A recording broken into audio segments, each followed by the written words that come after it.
Hello guys, this is Rakeback again, and I'm just firing up another session of NL10. We're just starting, so some of the tables might not be full yet, as this one isn't. So the button opens for 30 cents. Like the weaker player, because he doesn't have a full stack, completes in the small blind. But I think my hand is too weak to call along. If it's suited, then clearly it's easily strong enough. I'm not defending queen 3, obviously.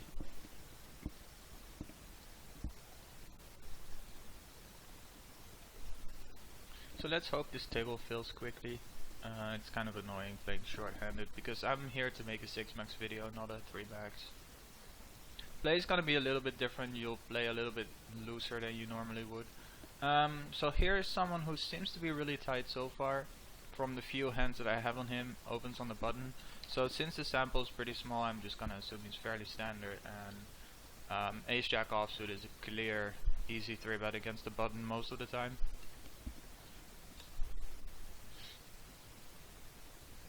Unless he actually turns out to be this tight. But for now I'm gonna assume nobody plays that tight.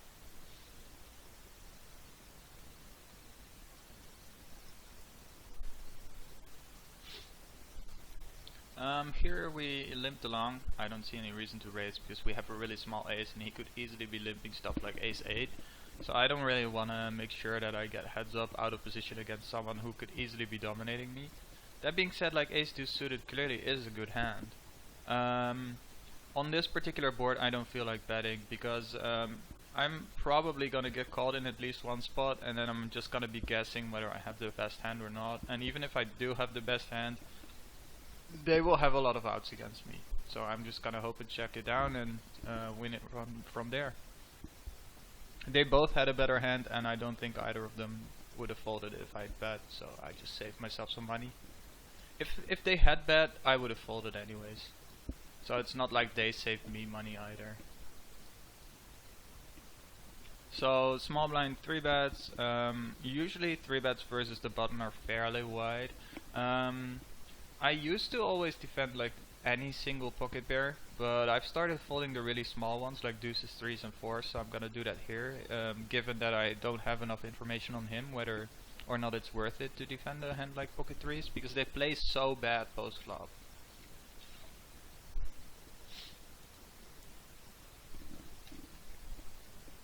Against the frequent 3-betters I think it's okay, because either they are so aggressive that you'll get enough value from their sets, or their hand range is just not strong enough for you to want to fold 3s.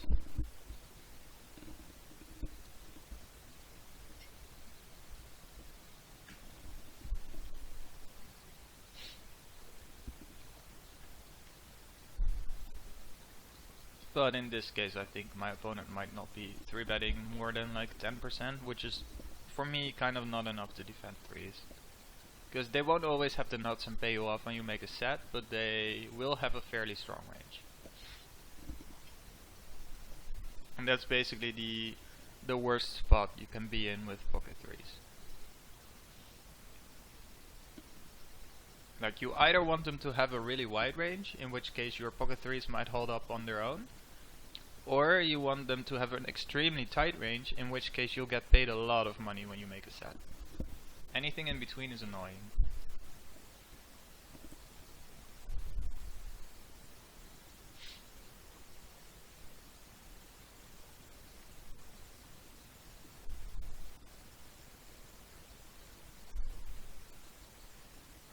So not a lot of action happening so far, but I'm sure it will happen at some point. Let's see if he wants to raise. I'm usually gonna defend it, or unless he likes 4x's it or something like that. They both fold, which is kind of great. Like I almost always don't mind getting a walk in the blind. The only time I'm kind of annoyed is when I have like aces or something like that, but even then, it's free money. Who cares? Easy 3-bet. Again, this guy seems tight, but we have a really small sample. He instantly calls, which makes me believe he has some sort of like suited connector or pocket pair hand.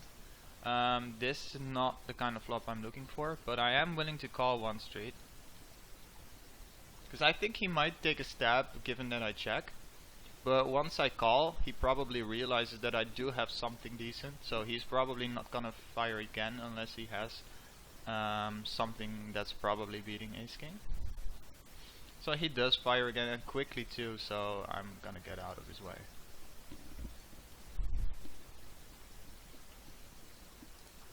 I usually mark anyone who limps as a weaker / recreational player, so I'm gonna do that here. I think any suited hand is strong enough to complete the small blind. In that case, you're getting 5 to 1, which is insanely good odds. The only thing that would make me wanna not complete is if the big blind is someone who will isolate a lot if I do that. But since these are not my normal stakes, I don't know what these guys are doing in that spot. And I assume that they're just gonna raise if they have something decent. So like maybe 15-20% of the time. Here I have an easy value bet. It's a really dry board though, so no point in betting big. Like it's fairly unlikely that he has anything, so I want to make sure that I give myself the best chance of getting called by a weaker hand. I would do the same thing on a bluff, by the way, also bet like this, because if they don't have anything, they're gonna fold whether you bet 1/3 of the pot or half the pot or 2/3 of the pot. So in that case I would rather just risk less money.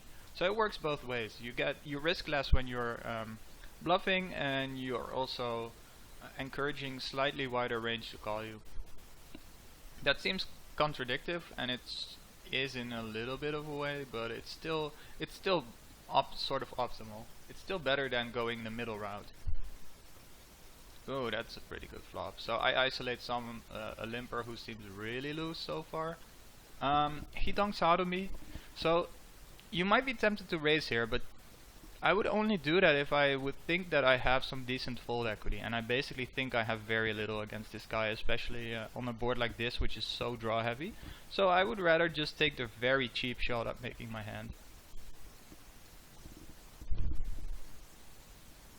And he bets the same amount again. Now that the ace shows, I might have a little bit more of a room to raise here, but I'm probably gonna wait to the river. If he does this again and the river is a blank, I am gonna pop it. That's not a blank though. I'm still gonna pop it because now I have the nuts. So he makes it slightly bigger, but it's still only 1/3 of the pot. So he's probably, if I had to guess, he probably has something like a jack, a 9 or a 10, or maybe he river 2 pairs. But clearly we don't really care, we're gonna raise anyways. But I'm not gonna raise too much since I know he's likely weak. Or do I think he has a king? Well, I block a king, so yeah, he's likely weak, so I don't want to raise too much. And he instantly calls. That makes me believe he would have called more. And he had the 8, so he was betting with the weak end of the draw. But still, like, if I bet too much, like, he has to be worried that I might have a king or diamond, so I'm actually kind of fine with my raise size. Here I'm gonna isolate the limper again.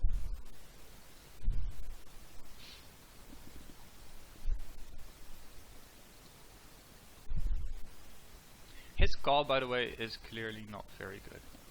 But I mean, I marked him as a recreational weaker player for a reason. And recreational players tend to do stuff like that, or it is.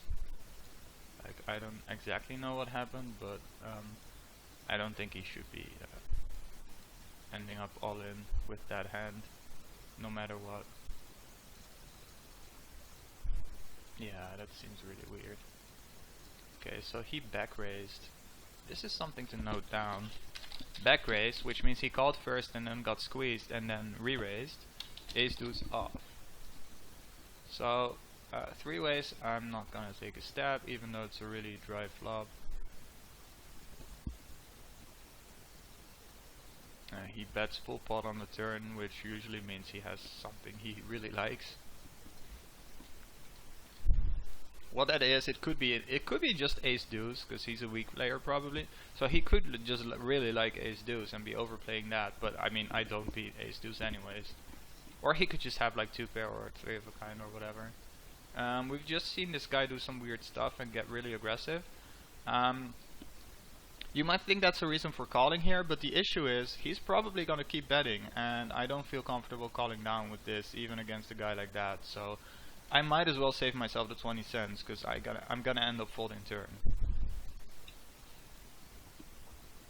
And like I said, I think there's a very large chance that he will end up betting the turn.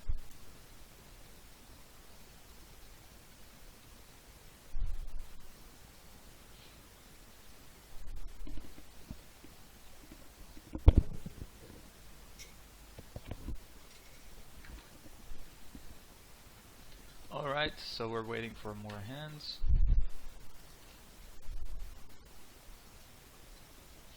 These are all easy folds. This one I'm clearly gonna defend, except when he 3-bets. Now it's an easy fold. Had he not 3-bet, if he'd folded, I'd probably call. See a flop. My hand plays reasonably well, so I don't see a reason to really 3-bet, because if he doesn't fold, I don't really like my queen jack anymore, but against his opening range, queen jack does pretty well. So I don't want to isolate myself against a much stronger range with that hand, since it plays pretty well post flop.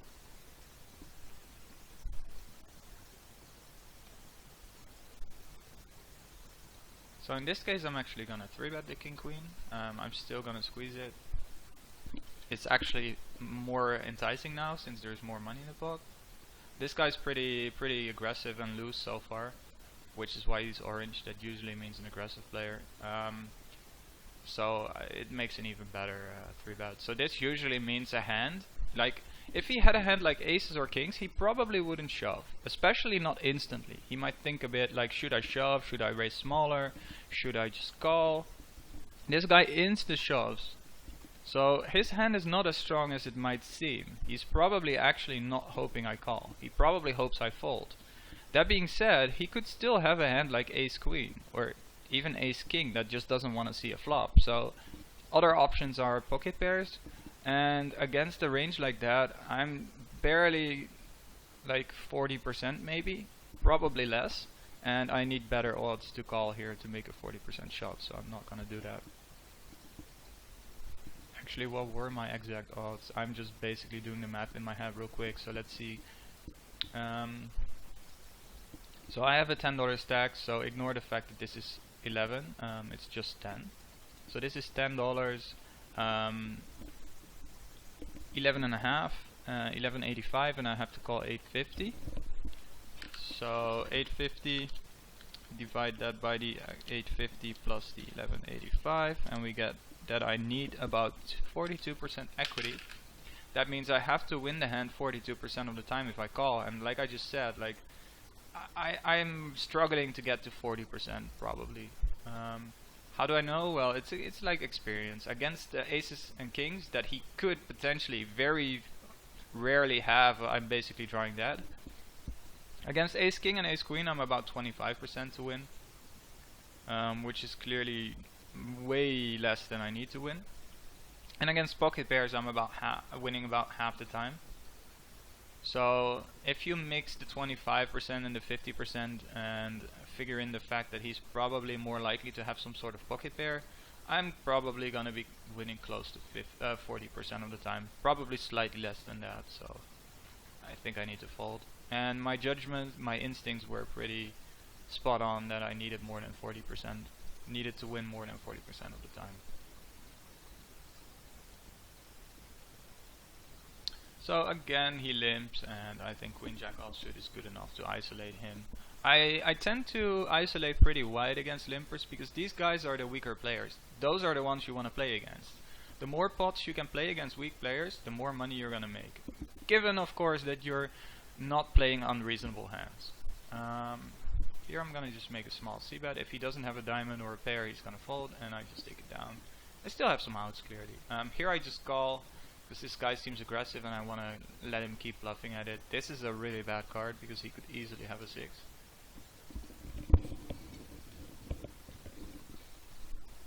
Let's see what he does. I hope he bets small again, because that's a clear sign that I'm probably ahead and I can keep calling it. If he starts bombing it now, then it's gonna be an issue. This flop is really bad for me. I'm just gonna check and fold.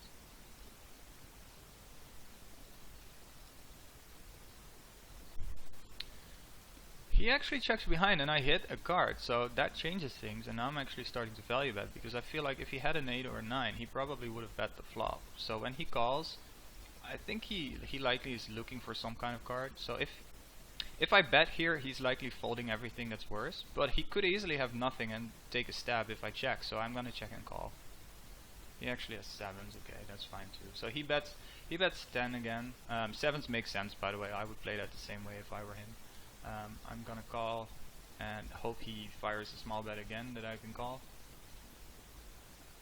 Might actually raise small. Oh, he shoves it. Oh, this becomes a very easy fold. Like, yeah, he could be doing bullshit here, but he could have a 6 for sure. And I don't see any reason to call here and like risk my whole stack on a pretty weak hand. Like, this hand is not that strong, so I'm not gonna risk my whole stack on that one.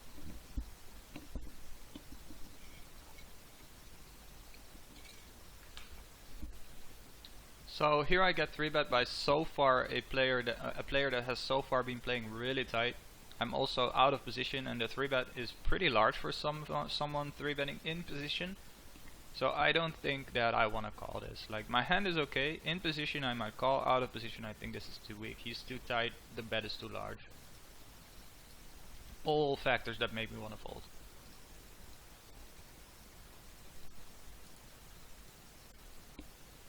I marked him as a nitty player before from an earlier session, but it was very few hands. Right now I have 28 hands on him, and he's starting to look more like a normal reg. So I think I should remove the nitty label. This guy, on the other hand, has 37 hands and he's playing only 11% of them. So same goes for this guy, 64 hands and only playing 14% of them. That's also the reason I'm gonna fold queen 5 here, because he's so tight.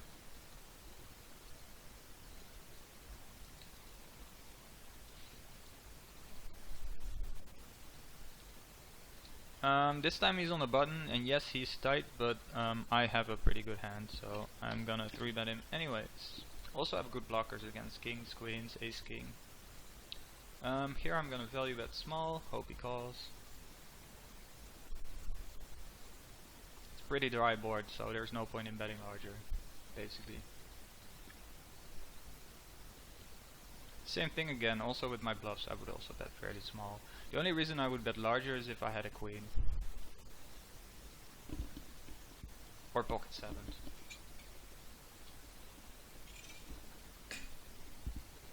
Okay, so this table broke. Let me see if I can find another one. Looks like we can. Oh, that one's taken.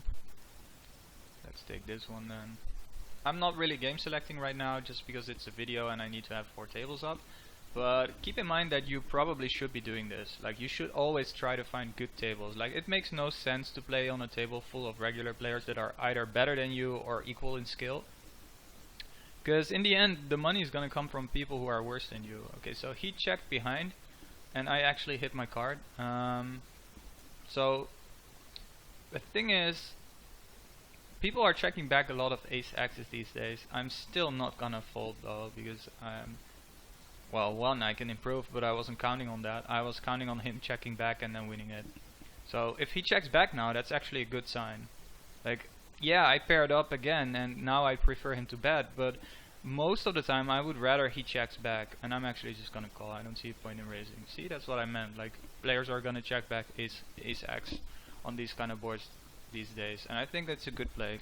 I think it's smart, because you cannot get 3 streets of value from that hand anyway, so you might as well disguise your hand on the flop, get some wider calls. Here I'm going to be betting about half the pot. On my own stakes I would bet 1/3 here, because this board is really dry and it favors me a lot, but these players probably don't realize that, so they'll look at it as a really weak bet and just call it regardless, and then I'm gonna be in like an awkward spot. So he calls anyways. Now I bet bigger, and that probably means he kind of likes his hand at the very minimum. So I'm basically done. I think my hand is good enough to see bet this flop though, because I do have an overcard and a gut shot. I think that's strong enough, and now I just hope he checks down ace 10. He has jack 10. That's a shame. The only thing I could beat was ace 10.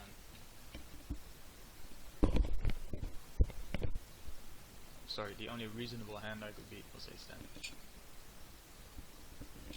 If I were him, I would have value bet that river, by the way, for a very small amount. Looks like this table is full of really tight players. So this is a table I would probably leave normally. There's two nitty players here, there's a nitty player there. This guy seems like a regular type player. This one might be the only weaker spot, but I think you can find better tables at these stakes. Like this one, where there's a guy who's playing 95% of the hand so far. Clearly that's what you want. This guy's playing about half of his hands so far, but a very small sample, and now he sits out. Oh, he's back. Good. And also one thing to note is if you can manage, always try to get this position. Like have the really bad player here, have yourself sitting there and have position on him. That's by far, this is by far the most profitable situation on any table. So this guy is really tight so far. This is becoming like a theme. It seems like a lot of 10 NL regulars are really nitty. So normally I would 3-bet this, but against such a tight player I think calling is the better play and keeping the pot a little bit smaller. Try to preserve some implied odds when you make a big hand with something like this, because clearly this does flop really strong hands. This is not one of them though, so that's fold.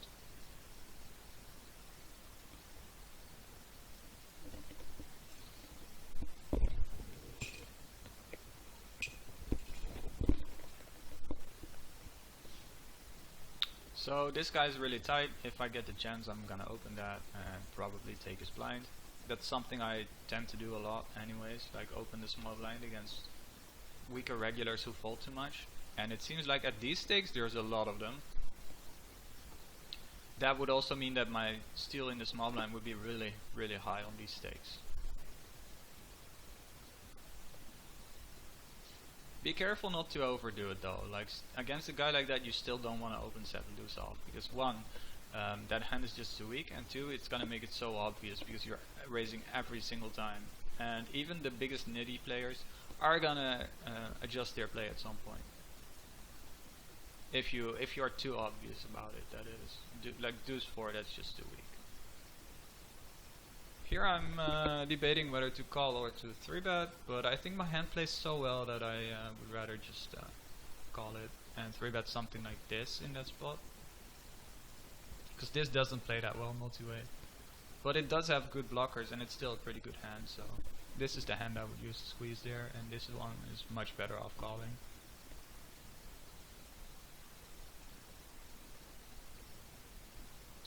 Okay, so here I have an interesting decision, and one that doesn't seem that obvious.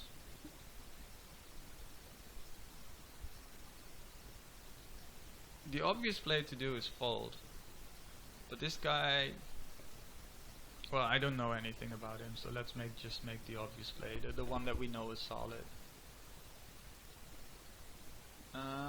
Here this guy opens very little in that position, so I don't want to 3-bet this for value, because he's just gonna fold everything that's worse, and that would suck big time. This is one of the guys I actually have a lot of hands on. I don't know why that is, but I have about 1,000 hands on him. No clue where they came from. Reasonable flop. I still have to worry about ace jack and ace 10 though, for sure, as well as ace king, pocket 10s, pocket jacks. So it's reasonable, but it looks better than it is. Because I'm not gonna get much value. He actually pots it. That's a really bad sign for me, but I cannot fold right now. And this is also what I mean about like betting big when you have really big hands. Like I have a pretty reasonable hand here. It's not that strong, but I can't fold even though it's such a huge bet.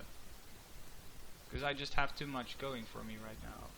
So he pots it again, and at this point I want to fold. Like he's just not gonna, or at least I don't expect him to keep barreling this big with just nothing. So if it's nothing, it has to be a pretty strong hand, because it doesn't make sense to do this with like ace 9. Like no one's gonna pot with ace 9. So it's either a really strong hand that beats me, or just garbage. And it's pretty hard to have garbage on this board to begin with, and especially to keep barreling for pot with it. So yeah. But I think a lot of players, by the way, especially on these stakes, would not fold ace queen here. And that's why I think his bet size is actually pretty good. So here we have a really dry flop again, even though a lot of you might think it's not that dry. The fact that I say it's dry is because, well, it's ace high, so there's no potential overcards, as well as there's not that many real straight draws. Like, yeah, 6-8, but meh, that has to be basically 6-8 suited. And yeah, there is a flush draw, but that's also usually a small part of most people's ranges. So here I'm gonna bet small again. Really dry board. I have 2 over, so I do have some outs, if called. I could easily have the best hand though. Even if he does call, I could still have the best hand, because for that bet size, ace queen and ace 10 and such hands are gonna call. So we checked the whole way here after he opened and I called. I'm actually debating on placing a very small value bet, and I'm actually just gonna do that, because I think my hand is best and he might call me with like a 4 or pocket 8s or 7s, maybe even ace high. Like, there's very little risk, because the chances that my hand is the winning hand at this point is pretty high. Also, if the bet is small, clearly your risk is going to be small too. So again, we have a really nitty player here, which does not want me, which makes me not want to 3-bet. Because usually this would be a standard 3-bet for me. Okay, so here we get the chance to take his blind. So we will. Any suited hand is going to do this. Here I'm actually going to check and call a flop.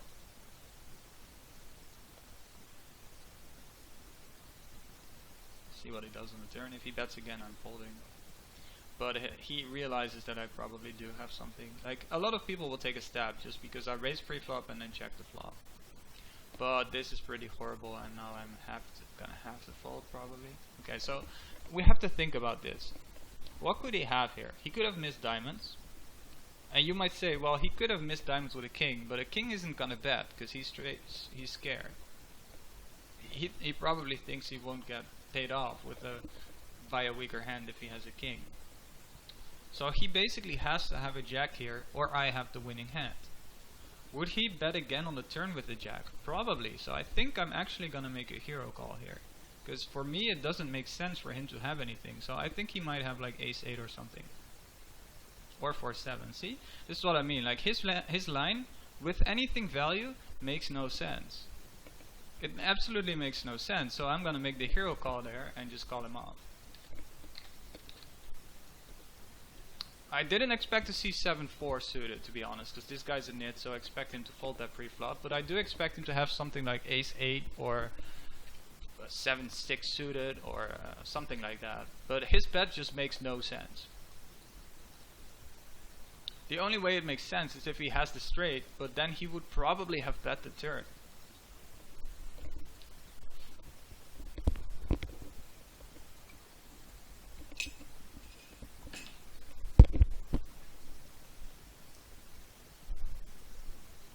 Oh, keep in mind, by the way, this is not always gonna work. Like, sometimes you are gonna see a straight, or sometimes you are gonna see like king 10.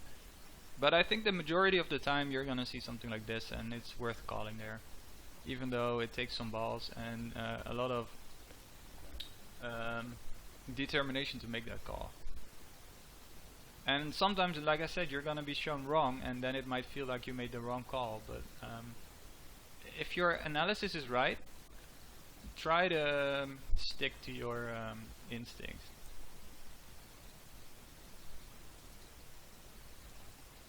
But only do this when you're sure that it's almost certainly not a good hand. Like, only do it when it makes absolutely no sense.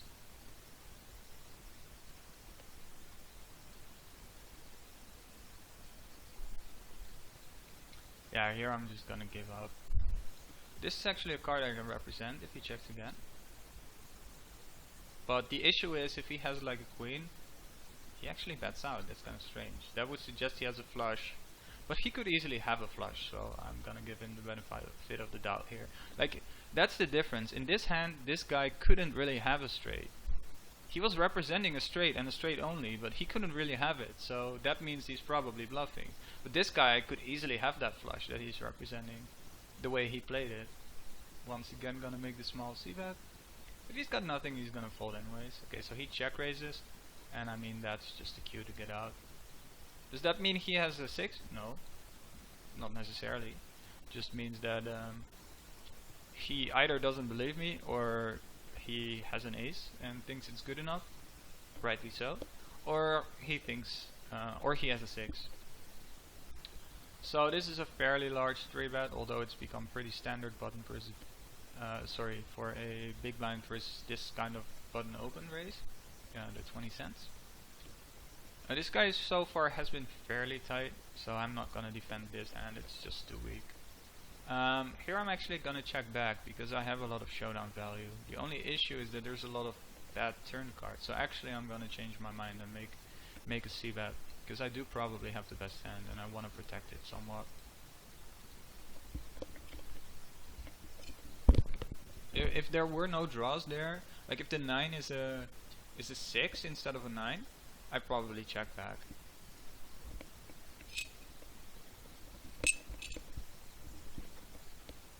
But the 9 puts like a lot of possible one card straight draws on the board, and I don't want him to hit them for free. Because a Jack and a 10 are definitely in his range. A lot, actually.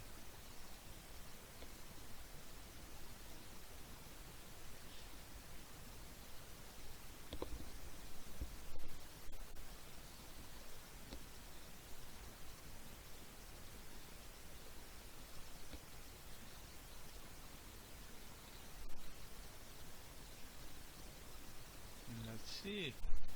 Seems like the tables are constantly breaking and filling up again. That's probably because there's so many players at these stakes. I'm gonna raise again, see if he wants to fold this time. Yep, he does. He's still pretty tight, so I'm still gonna pound on him when he's in the blind and I'm in the small blind. Yeah, again, like there are some tables here that I probably leave. This is still a pretty bad table for these stakes. Like, you don't have to play. I can probably make a reasonable win rate out of these tables, given that I should be much better than these players. But if these are your regular stakes, even if you're better than these guys, you're usually not gonna make a lot of money out of them, because they're probably not great players, but they're also not horrible. And if they're not that horrible, like, why would you want to play with guys like that if you can play with people who are just basically handing out stacks left and right? So if you're just playing and trying to win as much money as possible, leave this table and find a new one, because there's definitely better ones out there. I'm not defending ace-10 offsuit, by the way, but I'm assuming most of you think that's standard anyways.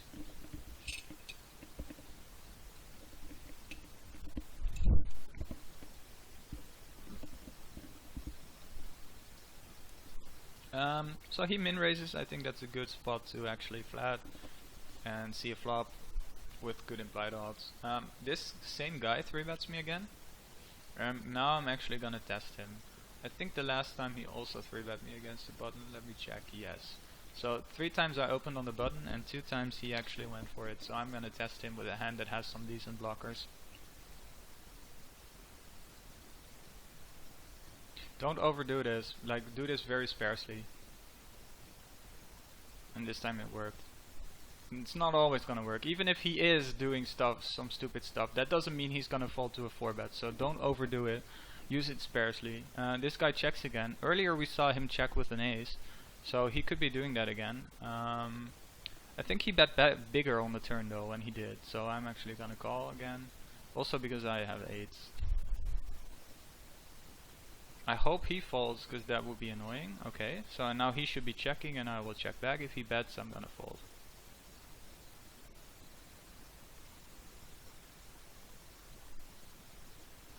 There we go. He has aces. Wow. That's not the worst check actually, because on the flop I definitely like his check. Like, he's just not gonna get paid by a lot since he blocks everything. And on the river it's basically the same thing, but I kind of still would have bet if I were him, because I called the turn, right? So I must have something. You might as well try. Like, I probably have some showdown hand like I had, and then I'm just gonna check back. So you might as well try. Here I'm gonna 3-bet again with the king queen. It's kind of one of my favorite 3-bet hands, since it doesn't really play that well in a called pot. Kind of sort of like and hate the flop at the same time, but I think I have to defend my hand. And by defend I mean protect, because I likely have the best hand, but there's a lot of like outs against me. Did he just call 6-9 pre-flop? Yeah, I guess he did.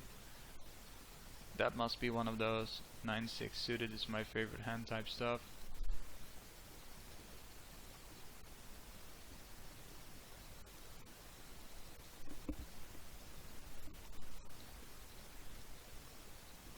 Let's see if he wants to play again, because now I actually have a much bigger pair.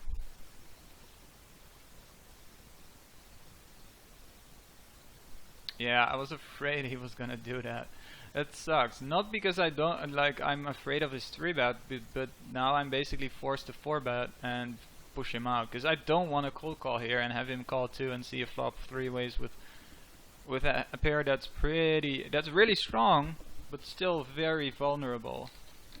So I'm basically forced to 4-bet now, and if he shoves, I'm not even gonna like it that much. I'm still gonna be forced to call though.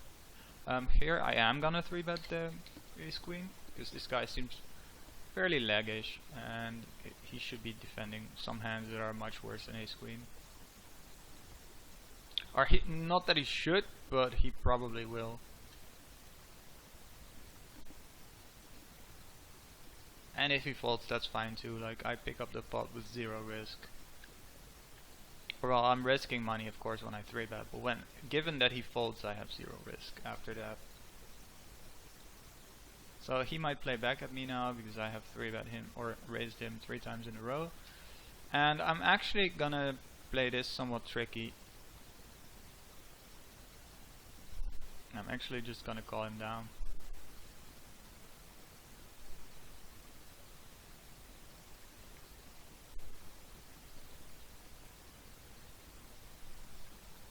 Remember that I made the hero call against him, and that might work against me. Why? Because that might mean he's not bluffing right now, but I think my hand is too strong to fold anyways. And he was value betting ace-8 all the way, and I probably got max value from my hand.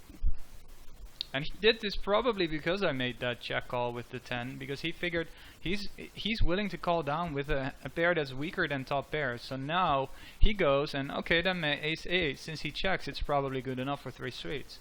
That's a mistake, because he doesn't realize that I didn't call the turn the last time, and the action was so different that my range is a lot stronger in this case than it was last time. So here I'm actually gonna bet big, and I just hope he has something to call me with. I could also bet really small, but this is a weaker player and they tend to call too much. So I'm gonna give him a chance to call too much. And he does, and that's a really bad turn card. This is also a really bad turn card, so I'm gonna check, because he checks back, and that's usually a showdown type hand that includes a lot of jack-X. That's a pretty good card. I'm gonna bet like half the pot to make him call ace high. That's probably the maximum I will get from that hand. Here I'm still gonna keep betting, so I'm gonna bet half the pot in this case. Here I'm gonna call my ace king against a tight player. I don't want to 3-bet it against under the gun with a tight player. So I'm gonna once again bet small and hope to get value from 10x. That way I can actually get value from 10x.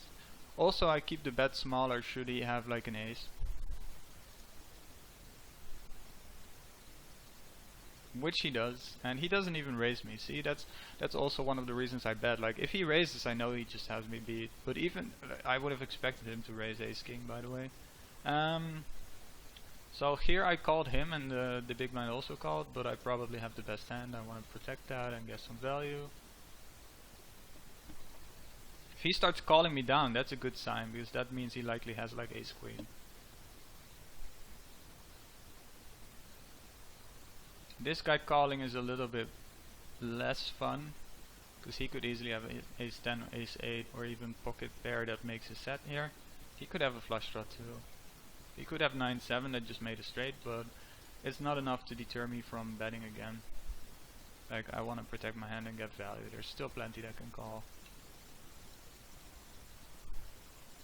On the river though, if he calls again, I'm gonna check back. Because at that point there's not much that can call me down anymore. At least not that's weaker than ace king. Like, think about it. He probably doesn't have ace queen because he might have squeezed that. He could have ace jack, but the question is, will he call 3 barrels with that? Probably not. So then, yeah, there's just not much weaker. Actually nothing that will call me.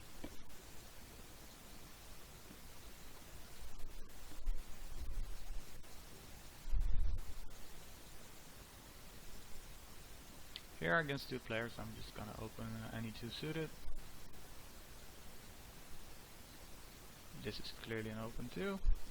Weak player in the blinds and 2 tight players behind me. One of the tight players calls me, that's kind of annoying. That's a pretty good flop. It's also really wet, so I'm gonna bet big, because there's plenty that can call me.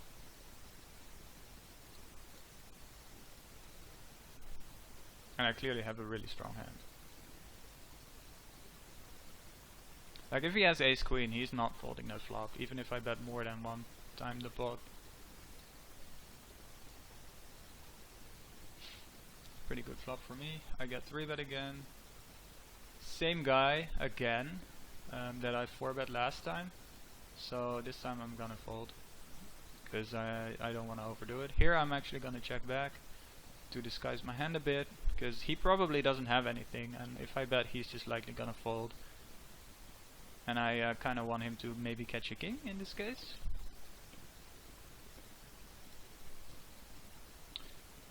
So basically we're hoping he has a king. If he has a king, he's gonna be paying me off for about 45-50 cents probably.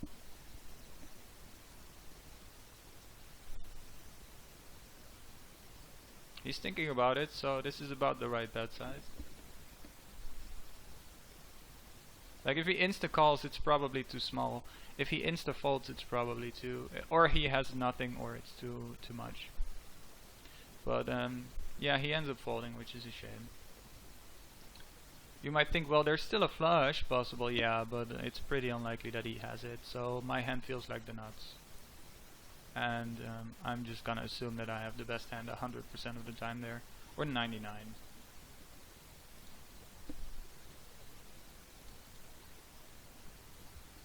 I'm playing it like the nuts anyways.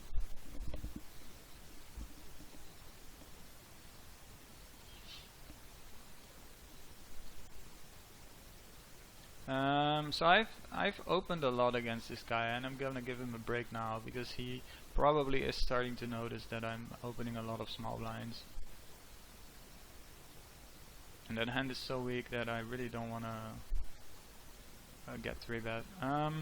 This is kind of interesting, because this is a really tight player that I haven't seen limp yet. So I'm kind of like, why are you limping? Because his stats don't really seem like a guy who limps. So either this is a misclick, or he could be doing something funny. Whoops, I timed out. I always expect my time bank to just go into effect. But I was probably gonna limp along, which seems weird, but like this, it's suspicious what he's doing. And now he bets the full pot, so I'm starting to think that he was limping aces and trying to limp re-raise them.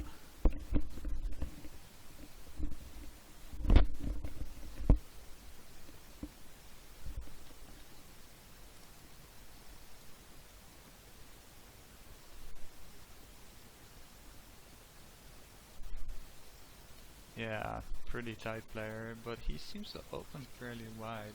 Still, I'm gonna fold the king deuce.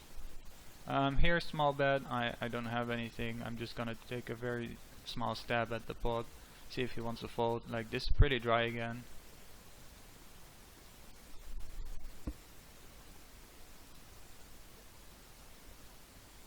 Usually any flop that has one face card and then 2 low ones is gonna be a good flop to take a small stab most of the time, because it just doesn't hit very many. It doesn't hit most ranges very well, including your own most of the time. But that doesn't matter. Like, if both of you have nothing and you bet, you usually win.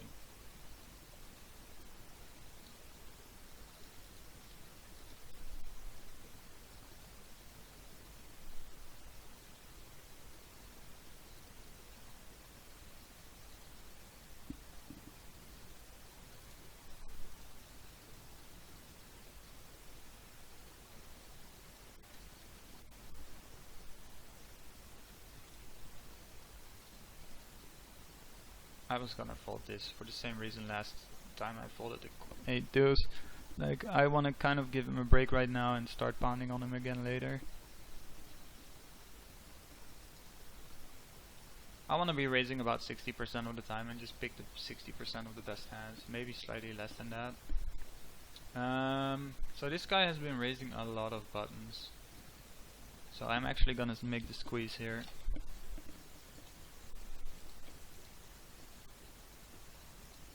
And here I'm gonna make the call against under the gun instead of 3-bet. You can also 3-bet this if this guy isn't too tight. That's fine too. I tend to switch it up. Against tighter players I call, against other ones I sometimes call, sometimes re-raise. He actually folds, so that's kind of what I expected. This guy should be folding most of the time, since if he has a hand that's good enough to call here, he should have 3-bet himself. So I'm usually just trying to get through this guy, and then the next one will almost always fold.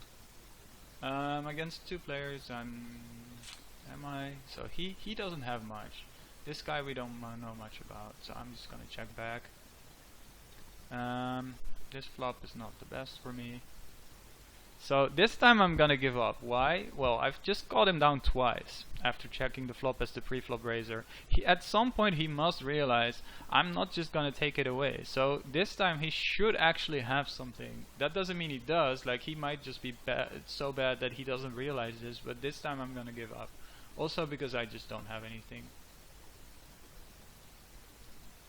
Here I'm actually betting to protect my hand because I think it's the best at the moment. But there are a lot of bad cards that could come.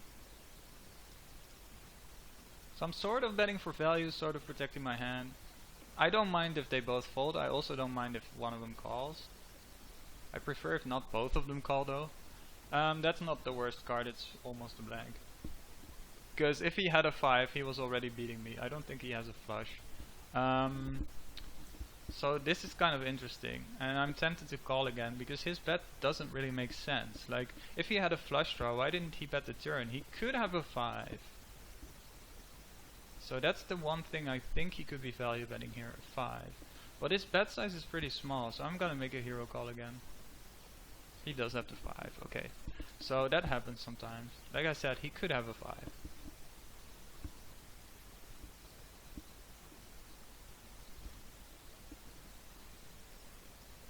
Yeah, and this one was also less good of a hero call than this one. This one was obvious. This one is less obvious, and also it makes much more sense for him to play a 5 that way, the way he did, than it would be for him to have played anything decent the way he was playing it. So this one is actually maybe not a good call.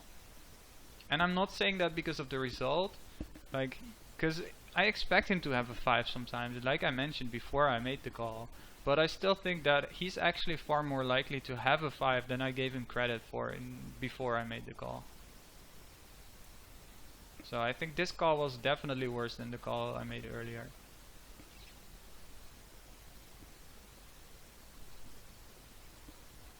Just because of the fact that it makes total sense for him to have a 5 and play it that way.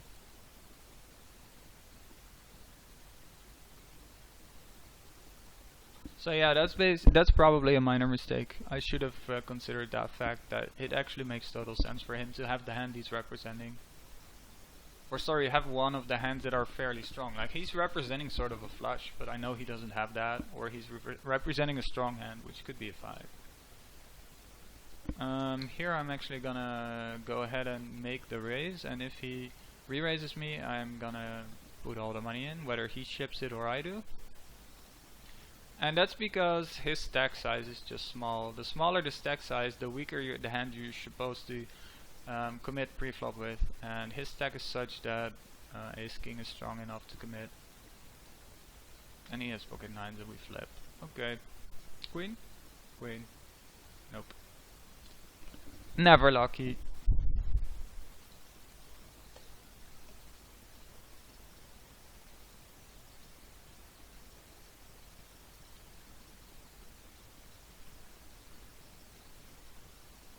But yeah, don't do that if he has a full stack. Like, you don't want to stack off ace king versus the middle position if you are fully stacked. Against like a 40 blind stack, it's perfectly fine. I would also stack off 9, so I don't think he's making a mistake there. Although I would have shoved instead of make that really weird raise. That weird raise seems to suggest he thinks that those 9s are like the nuts, which they are definitely not. They're good enough to get it all in, but you prefer to have him fold, because that means you take down the pot without any chance of your opponent winning. If you get it all in pre-flop, you're usually gonna end up against like ace king or ace queen, and you'll be flipping for a larger pot. So you're either flipping for a $9 pot or you're winning a 85-cent pot right away. Clearly, if you just win the 85-cent pot, you're doing better in the long run. So here I called his raise. This is a good flop for me, not for him. But once again, we see people c-betting this, and he's probably over c-betting. The reason I don't check raise this one, where I check raise flops like these earlier, is that I actually have showdown value, so I don't see any reason to. I'm gonna call the turn if he bets, because this is gonna be like less sophisticated players are gonna think, ooh, overcard, I can represent that, which they can, but that doesn't mean I fold. He actually doesn't, so that's surprising. If he bets now, I'm gonna have to fold, because now there's not only a queen, but there's also a king. He 4-bets me, and I'm gonna have to give him credit. Here I'm gonna make a c-bet, because the board is so dry that I expect to take it down fairly often. At least often enough to make this worth it.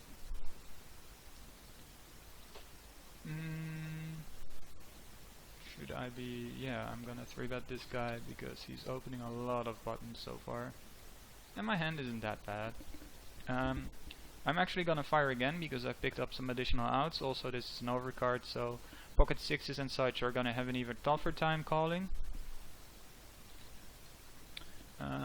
Debating what I should be betting here. I should be making it large enough that he's actually gonna fold a hand like 6s.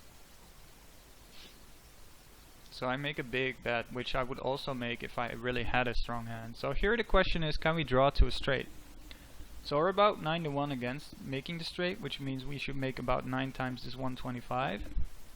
And if we add up all the money in the pot and his stack, we'll figure out that we're not going to be able to make the straight often enough. I don't think hitting an ace is going to be good enough, so we cannot call here, even though it's a min raise. Here I'm actually gonna overbet the pot because it looks bluffy, and he's gonna figure if he had the ace of spades he would have bet the turn, which I didn't. So if he has the jack of spades or the king of spades, he's gonna be tempted to call. And if he doesn't have any of those hands, he's not calling anyways.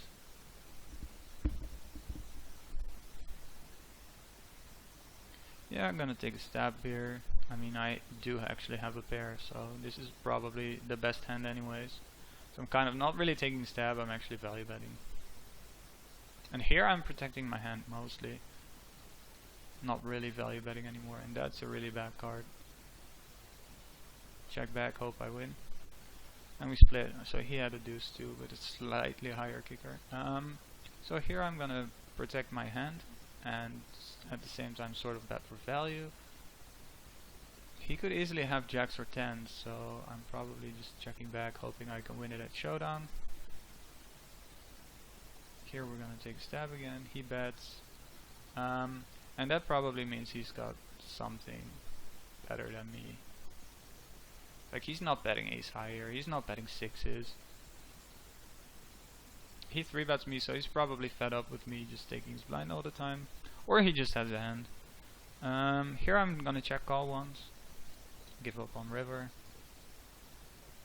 Or not, if I hit that card. I should check though, like the dunking out is gonna be too obvious most of the time. He actually checks, that's a shame. I was hoping for him to bet. Even though that board looks scary, I almost certainly have the best hand.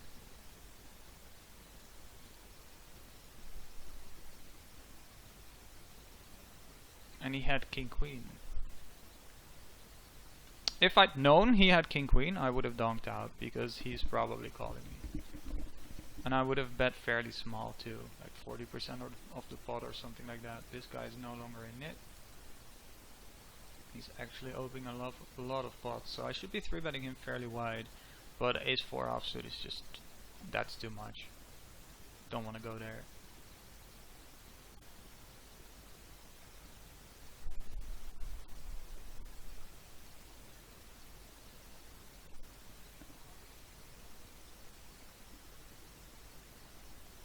Yeah, so this guy is also raising a lot of buttons. I'm just checking how often he folds to a 3-bet. So far, all of them. 2 out of 2.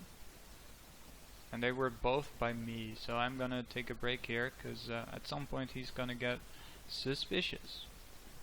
I'm again isolating a limper.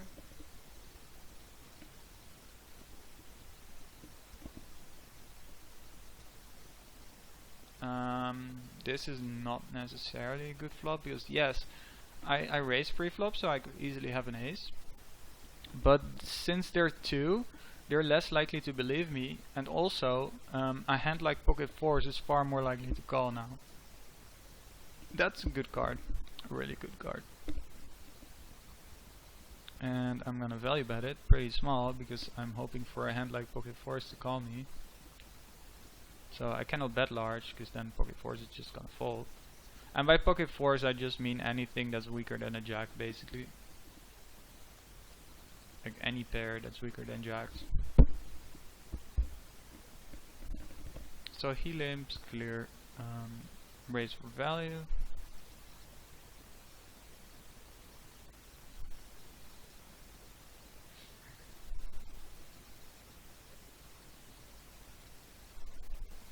So this guy donks, and he's pretty aggressive so far. He's also donking quite often. I have some backdoor flush outs, I have a gut shot. He is really aggressive so far, so I kind of very tempted to go ahead and raise here, but I'm gonna refrain from doing that, because there's a guy behind me for one, and two, he should be fairly strong for donking out here, and apparently he wasn't. So my first instinct turned out to be right. He had a weak ace. The issue is the other guy also had an ace, and this is a weak player. If I raise, he probably still calls, and that's one of the reasons I didn't raise.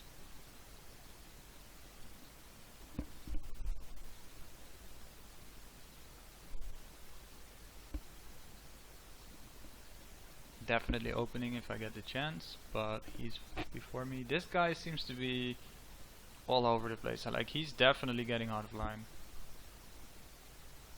And you might think, well, we need to punish him for that, but time is gonna take care of that. Like, it's a matter of time before he starts running into good hands, for example.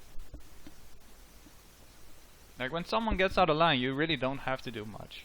All you have to do is play a solid game, and he will take care of himself.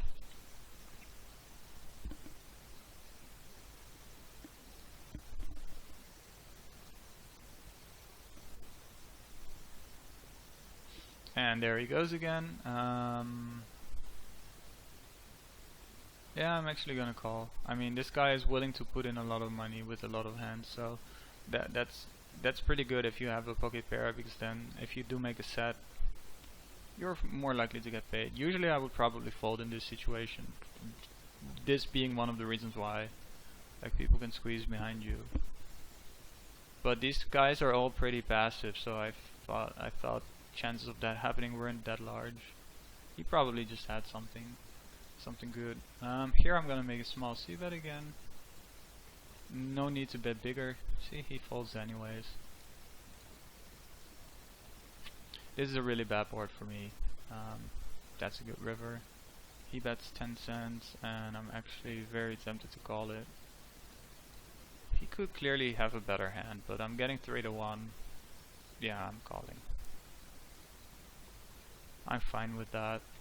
Like, I don't expect to win most of the time. I expect to win 1/4 of the time, and that's enough.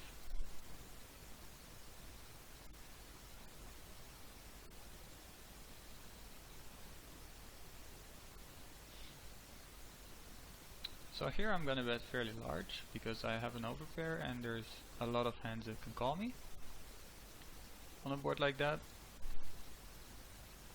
especially like pocket 8s and stuff like that, like pocket pairs.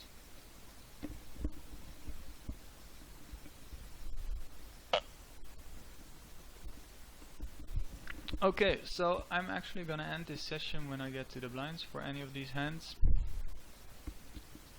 So that will be the end of the video. I hope you enjoyed it and learned a ton. Before we end, I have a pretty easy fold here. His raise is just way too large. Here I'm gonna bet larger than 1/3 of the pot because I want him to fold stuff like king queen and pocket 9s. If he wants to fold them, that would be awesome too. That's a pretty good barrel card for me because I pick up some extra outs and he doesn't necessarily have an ace. So I'm gonna make a bet that's gonna fold out anything weaker than an ace. Maybe even a hand like ace deuce will fold. That would be very good for me. But even if he calls, like I still have an open-ended or a double gut shot actually, but that's basically the same thing. Like any 9 or king will help me. Actually, a double gut shot is better because it's more, it's less obvious. See, he folds an ace. That's why. I'm hoping for him he had like ace 4 or something like that, but this guy's pretty tight, so he might have actually folded a better ace 2. That would be the best.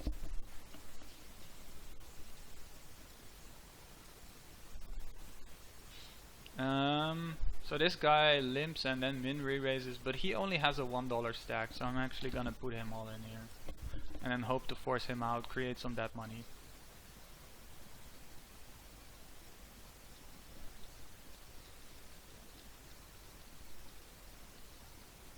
Or, oh sorry, he's the big blind. He didn't actually min raise or limp min re-raise. He just min re-raised. But yeah, his stack is so small, like there's no way I'm gonna not get it in with ace queen against him. He has slightly more than 10 blinds.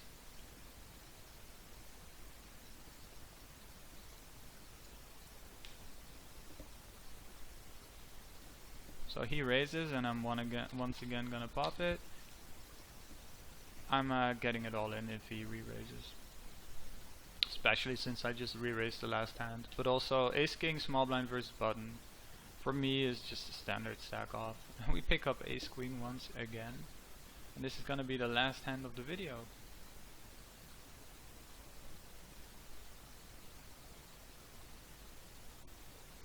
And I'm gonna make a small c-bet, as has been one of the trends during the video too. I'm gonna check back this turn because I'm not really gonna get value. I could try to protect my hand, but there's not that many really bad cards on the turn anyways. And he might bluff the river.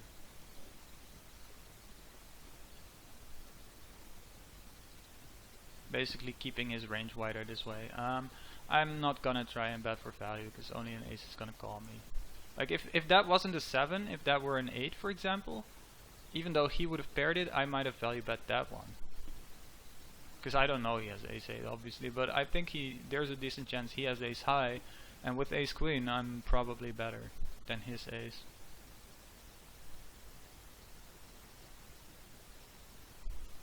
This is not a good flop for this particular hand.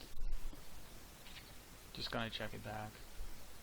Check it back again. Let's hope we can see showdown, maybe win against like ace 8, ace 4, something like that. There's not a whole lot more I can see that I can beat, because even all of those suited stuff pick up a pair on a board like this, because it's all over the place.